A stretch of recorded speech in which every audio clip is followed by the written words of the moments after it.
Episode 63। अब तक हमने देखा जहां एक तरफ देव के दिल में निशा के लिए उमड़ रही है फीलिंग्स, वहीं दूसरी तरफ प्रेम कोशिश कर रहा है अदिति को अपने प्यार का एहसास दिलाने की। तो वहीं अदिति ने प्रेम से दूरियां रखने की ठानी है, तो विवेक ने इन्हें जुदा करने की। तो देखते हैं मुकम्मल मोहब्बत होगी या नहीं। अब आगे अदिति ने एक नज़र प्रेम की तरफ देखा, जो कि काफ़ी उम्मीद से अदिति को देख रहा था, जिसे वो देख वो सोचने लगती है अदिति खुद से ही, ये प्रेम को क्या हुआ आज, काफ़ी अच्छे मूड में है, क्या करूँ, हाँ कहूँ या नहीं। लेकिन अगर मैंने ना कहा तो कहीं प्रेम उदास ना हो जाए, लेकिन मैं हाँ कहकर खुद को प्रेम के और पास नहीं जाने दे सकती, वरना शायद मैं अपनी फीलिंग्स पर कंट्रोल ना कर पाऊँ। क्या करूँ मैं। अदिति को कुछ ना बोलता देख प्रेम अदिति से कहता है, प्रेम क्या हुआ अदिति, तुमने जवाब नहीं दिया, क्या तुम मेरे साथ मूवी देखने चलोगी। प्रेम काफ़ी उम्मीद भरी नज़रों से अदिति को देख रहा था।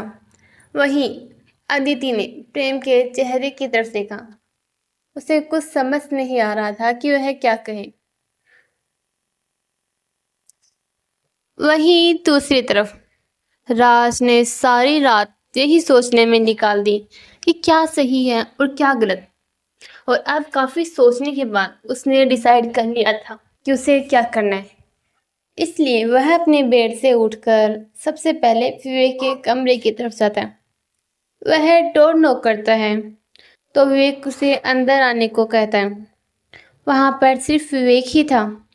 शालिनी पहले ही तैयार होकर नीचे चली गई थी। राज अंदर आकर अपने भाई के सामने खड़ा हो जाता है। विवेक उस वक्त अपने लैपटॉप पर काम कर रहा था। जब उसने देखा कि कोई आवाज़ नहीं आ रही है, तो वह नज़र उठाकर राज की तरफ देखता है, जो कि मायूस सा शांत होकर खड़ा उसे ही देख रहा था। जिसे देख विवेक कहता है, विवेक क्या हुआ राज, बोलो, ऐसे शांत क्यों खड़े हो, कोई काम था तुम्हें।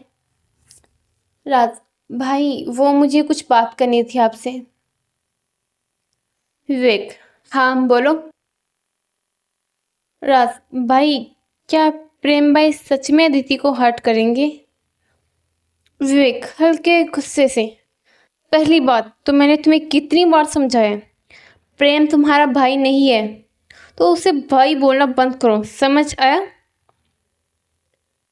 राज सॉरी भाई, वो आप और प्रेम काफ़ी अच्छे दोस्त थे ना, और वो अक्सर आपके साथ यहाँ आते भी थे, सबसे मिलने, इससे आदत हो गई, आगे से नहीं कहूँगा। पर भाई आप तो प्रेम को अच्छे से जानते हैं ना, और हमने भी तो नहीं देखा है, तो क्या आपको सच में ऐसा लगता है कि वो ऐसा कुछ करेंगे। विवेक आज के टाइम में किसी का कोई भरोसा नहीं है, राज और प्रेम का तो बिल्कुल भी नहीं, और इसीलिए मैं अदिति को उससे दूर करना चाहता हूँ, ताकि अदिति को कोई तकलीफ ना हो, और जो मैं करके रहूँगा चाहे कोई मेरा साथ दे या ना दे। राज लेकिन भाई आप तो प्रेम पर काफ़ी यकीन करते थे ना, फिर अचानक ऐसा क्या हुआ कि आपके और उनके बीच इस तरह से दूरी आ गई और आप दोनों एक दूसरे से दूर हो गए, बताए ना भाई। विवेक इन सब से तुम्हारा कोई मतलब नहीं है, इसलिए तुम इन सारी चीज़ों से दूर हो, समझ आया। और वैसे भी पास्ट हमेशा तकलीफ देता है, इसलिए उस बारे में सोचने का कोई मतलब नहीं है। राज जी भाई सॉरी, मैंने आपको हर्ट किया। विवेक कोई बात नहीं, तुम्हें सब जाने दो, और ये बताओ तुमने क्या सोचा है। राज भाई मैं अदिति को खुश देखना चाहता हूँ, अगर उसकी खुशी प्रेम है तो उसके साथ, और अगर प्रेम उसकी तकलीफ की वजह है तो उसके बिना, लेकिन मैं चाहता हूँ वो हमेशा खुश रहे, और रहकर यहाँ बात उसकी खुशी की है तो मैं कुछ भी कर सकता हूँ। विवेक इसका मतलब तुम मेरे साथ हो, क्योंकि अदिति की खुशी प्रेम के साथ तो बिल्कुल भी नहीं है। राज इस पर कुछ नहीं कहता, लेकिन उसके चेहरे पर हल्की सी मायूसी थी। जब विवेक ने उसे देखा तो वह समझ गया कि वह क्या सोच रहा है। इसलिए उसने उसके पास गया और उसे कंधे से पकड़ अपने पास बैठाकर उससे कहा, राज, मेरी बात सुनो। तुम यही सोच रहे हो ना कि क्या तुम जो कर रहे हो सही है, और नहीं कहीं इससे अदिति को हर्ट ना हो जाए। राज ने इस पर अपनी पलकें झपका दी, जिसे देख विवेक ने आगे कहा, तो तुम ही मुझे बताओ, क्या अदिति अपने परिवार से दूर उन्हें हट करके खुश रह सकती है? इस पर राज ने अपनी गर्दन ना में हिला दी, जिसे देख विवेक ने कहना जारी रखा, जब तुम्हें पता है कि अदिति अपनी फैमिली को हर्ट करके कभी खुश नहीं रह सकती, तो फिर तुमने कैसे सोच लिया कि वह इस शादी से खुश है? वह सिर्फ इस शादी को इसलिए निभा रही है क्योंकि उसने कॉन्ट्रैक्ट साइन किया। और बात रही प्रेम की, तो अगर वह उससे प्यार करता तो क्या वह यह बात सबको नहीं बताता? उस दिन जिस दिन तुमने अदिति को सबके सामने अपनी गर्लफ्रेंड के रूप में इंट्रोड्यूस करवाया था। बोलो। राज विवेक की बात थोड़ी देर ध्यान से सोचता है, जिसके बाद वह विवेक से कहता है, हाँ भाई, आप सही कह रहे हैं। थैंक्स भाई, मुझे वक्त रहते सब समझाने के लिए। अब मैं सब कुछ सही कर दूंगा, देखना। विवेक राज के बालों में हाथ फेरते, गुड बॉय।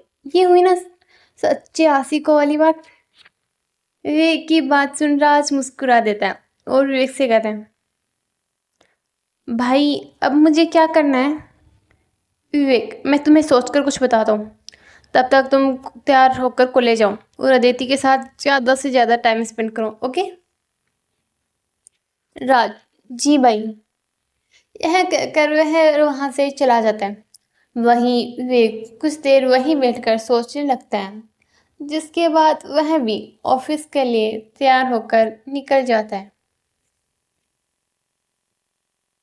प्रेम ने देखा कि अदिति कोई जवाब नहीं दे रही है, तो वह थोड़ा उदास हो गया।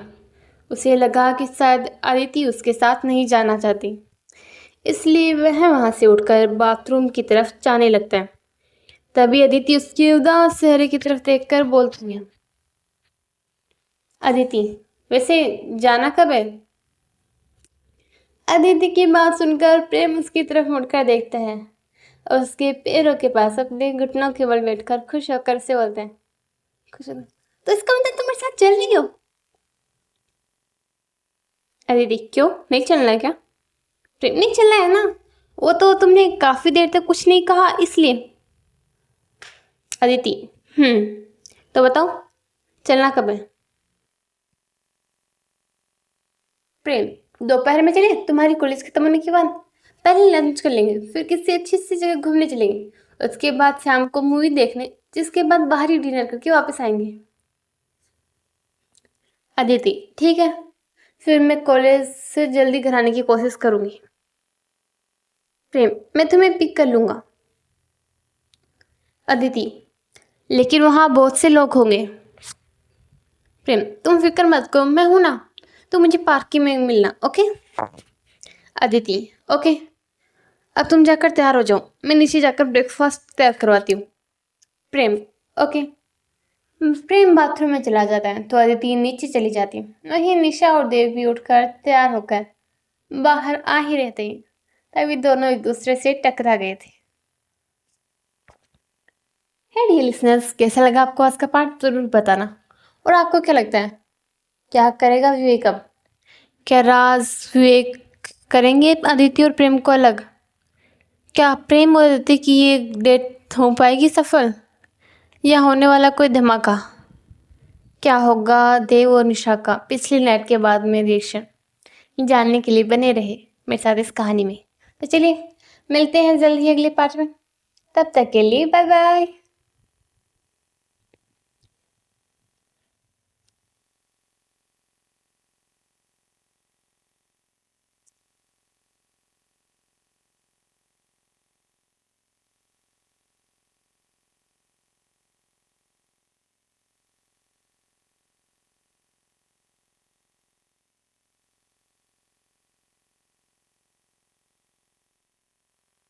एपिसोड 64। अब तक हमने देखा जहां एक तरफ विवेक ने ठान ली थी प्रेम और अदिति को एक दूसरे से जुदा करने की, तो वहीं प्रेम कोशिश कर रहा था अदिति के पास आने की। अब इसमें किसकी जीत होती है और किसकी हार, ये तो वक्त ही बताएगा। अब आगे देव अपने रूम से निकल हॉल की तरफ जा ही रहा था, तभी वह निशा से टकरा गया, जो कि मोबाइल चलाते हुए अपने रूम के बाहर ही निकल रही थी। निशा अपने सिर को मसलते हुए, क्या है, देखकर नहीं चल सकते क्या? देव एक नजर उसके पास देखता है और फिर हल्की सी स्माइल के साथ कहता है, आप हमारे सामने अब आई हैं तो हम आपको पहले से कैसे देखकर चल सकते हैं, लेकिन अगर आप चाहती हैं कि हम आपकी आहट को महसूस करें तो हमें कोई प्रॉब्लम नहीं है, हम आगे से ध्यान रखेंगे। निशा देव के पास गुस्से से देखती है और उसकी बात पर गौर करती है। वह समझ जाती है कि देव से ताना मार रहा है, इसलिए वह देव से गुस्से में कहती है, निशा गुस्से में, ठीक है, अब इतने भी ताने देने की जरूरत नहीं है, समझ आया? मान लिया किस बार गलती मेरी है, इसलिए सॉरी। देव, तो आप अपनी गलती मानती भी हैं? हमें तो पता ही नहीं था। निशा देव की बात सुनकर लगभग चिढ़ते हुए उससे कहती है, हाँ, क्योंकि मेरे पास मैनर्स हैं, तुम्हारी तरह बेशर्म नहीं हूँ। देव निशा की बात सुनकर कंफ्यूज होकर उसकी तरफ देखता है और उसके कहने का मतलब क्या है ये समझने की कोशिश करता है, और जल्द ही उसे समझ आ जाता है कि निशा कल रात के बारे में बात कर रही है, जिसे सोच उसके चेहरे पर मुस्कुराहट आ जाती है और वह निशा को परेशान करने के लिए उसके पास जाने लगता है। अही निशा उसे अपने पास आता दे पीछे होने लगती है। निशा, तुम मेरे पास क्यों आ रहे हो? देखो वही रुक जाओ, मेरे पास मत आओ वरना। देव निशा की किसी बात पर ध्यान नहीं देता। उसे तो निशा को परेशान करने में अब मज़ा आ रहा था, इसलिए वह अपने एक हाथ को आगे करके निशा को अपने पास खींच लेता है। वहीं अचानक से देव के ऐसे करने से निशा संभल नहीं पाती और सीधा देव के सीने से झलकती है। वहीं निशा के हाथ देव के सीने पर थे। देव को जैसे ही यह महसूस होता है उसकी हार्ट बीट तेज होने लगती है। वही निशा उससे खुद को छुड़ाने की कोशिश करने लगती है। निशा, देव देखो, छोड़ो मुझे, ये तुम्हारे लिए अच्छा नहीं होगा।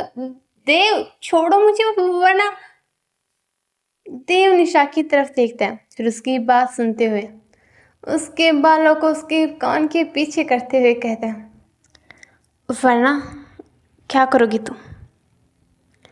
निशा, जो पहले से ही देव के इतनी करीब होने की वजह से उसकी हार्ट बीट तेज चल रही थी, उसका उन्हें कंट्रोल कर पाना मुश्किल हो रहा था। जब उसे देव के हाथों की छुअन अपने चेहरे पर महसूस हुई तो वह सिहर गई। निशा, वरना वरना वरना मैं जियो को बता दूंगी। देव हंसते, अच्छा जाओ बता दो, जो बता रहे से बताने वाली क्या हूँ? निशा लगभग देव की बात सुनकर चिढ़ते हुए उससे कहती है, यही कि तुम मुझे परेशान कर रहे हो। निशा की बात सुनकर देव उसे देखता है, जिसके बाद उससे कहता है, अच्छा ऐसे मैं तुम्हें कैसे परेशान कर रहा हूँ? तुम्हारे पास आकर, तुम्हारी धड़कनें तेज धड़का कर, या तुम्हारे चेहरे पर इस शर्म की लाली लाकर? बताओ तो सही। देव के ने ये बात इस तरह से कही थी कि जिसे सुन निशा लगभग हड़बड़ाते हुए उससे कहती है, ये क्या बकवास कर रहे हो तुम, कुछ भी बोल रहे हो? निशा की बात सुनकर देव हल्की सी स्माइल के साथ उसे अपनी शरारती नज़रों से देखते हुए कहता है, अच्छा तो फिर तुम्हारा दिल इतनी तेजी से क्यों धड़कता है और ये तुम्हारे गाल इतने लाल क्यों हो रहे हैं? निशा को अब कुछ समझ नहीं आ रहा था, क्योंकि वह जानती थी कि देव जो कह रहा है वो कहीं ना कहीं सही है, लेकिन इसके पीछे की वजह शायद उसे भी नहीं पता कि ये क्यों हो रहा है। लेकिन वो मानना भी नहीं चाहती थी ये सब कुछ, इसलिए वह अपने दिमाग को दौड़ाते हुए कहती है, तुम है ना अपने दिमाग के घोड़े दौड़ाना बंद करो, समझ आए? और छोड़ो मुझे, मुझे नीचे जाना है, भूख लगी मुझे। देव, मेरा मन नहीं है तुम्हें छोड़ने का, इसलिए तुम कहो तो हमारे लिए खाना यही मंगवा लो, दोनों बैठकर आराम से खाएंगे। निशा उसकी बात सुनकर देव को देखते हुए कहती है, कोई ज़रूरत नहीं है, मैं नीचे जाकर खा सकती हूँ, और अभी तुम मुझे छोड़ो, चुपचाप, समझ आया? देव लगभग उसकी बात को नकार दे, नहीं नहीं समझ आया, प्यार से समझाओ ना। निशा देव को गुस्से में देखती है, जिसके बाद वह उसे घूरते हुए बोलती है, निशा एक बार फिर प्यार से कहो, छोड़ दो मुझे, वरना बाद में जो होगा उसके जिम्मेदार तुम खुद होगे। देव ने जब निशा के मुंह से फिर से धमकी सुनी तो उसके चेहरे पर हंसी आ गई और उसने बेहद प्यार से अपना एक हाथ निशा के गाल पर फेरते हुए कहा, देख वैसे तुम धमकी देती हुई भी काफ़ी क्यूट लग रही हो। निशा ने जब देव को देखा तब उसका पारा हाई हो चुका था। उसने देव का हाथ पकड़ा जो उसके गाल पर था और उसे जोर से काट लिया। वहीं देव को तो इतनी जल्दी कुछ समझ ही नहीं आया जब तक कि उसके हाथ पर निशा के काटने से दर्द न होने लगा, जिस वजह से उसकी पकड़ निशा से छूट गई। वहीं इसका फायदा उठाकर निशा उससे दूर हुई और उसके तरफ देखकर कहा, निशा मैंने तो तुमसे पहले ही कहा था कि मुझे छोड़ दो, वरना अच्छा नहीं हुआ। अब तुम नहीं समझे तो इसमें मेरी कोई गलती नहीं है, पर हाँ आगे से ध्यान रखना। यह कहकर निशा जल्दी से नीचे चली गई। वहीं देव ने उसे जाते हुए देखा, जिसके बाद उसने अपने हाथ की तरफ देखा जिस पर निशा के काटने के निशान पड़ चुका था, जिसे देख वह मुस्कुरा दिया और निशा के पीछे पीछे नीचे आ गया, जहां अदिति ने सर्वेंट से कहकर टेबल पर खाना लगवा रही थी। वहीं प्रेम भी तैयार होकर नीचे आ गया। चारों मिलकर खाना खाने लगे। तभी अदिति की नज़र देव के हाथ पर गई, जिस पर निशा के काटने के जैसे निशान पड़ गए थे और वह लाल हो गए थे। अदिति, देव तुम्हारे हाथ को क्या हुआ, इतना लाल क्यों? अदिति की बात सुन प्रेम और निशा भी उसके हाथ की तरफ ध्यान दिया तो देखा वह सच में काफी लाल हो चुका था।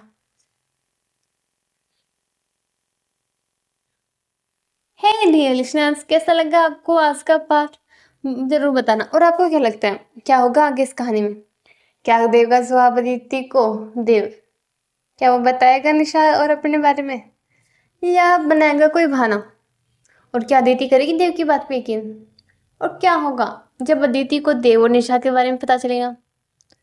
वे क्या प्लान करने वाला है अदिति और प्रेम के खिलाफ? क्या राज अदिति और प्रेम को अलग करने में कामयाब होगा? क्या प्रेम और अदिति की डेट होगी सक्सेसफुल, या होगा कोई नया तमाशा? जानने के लिए बने रहे मेरे साथ इस कहानी में। तो चलिए जल्दी मिलते हैं अगले पार्ट में, तब तक के लिए बाय बाय।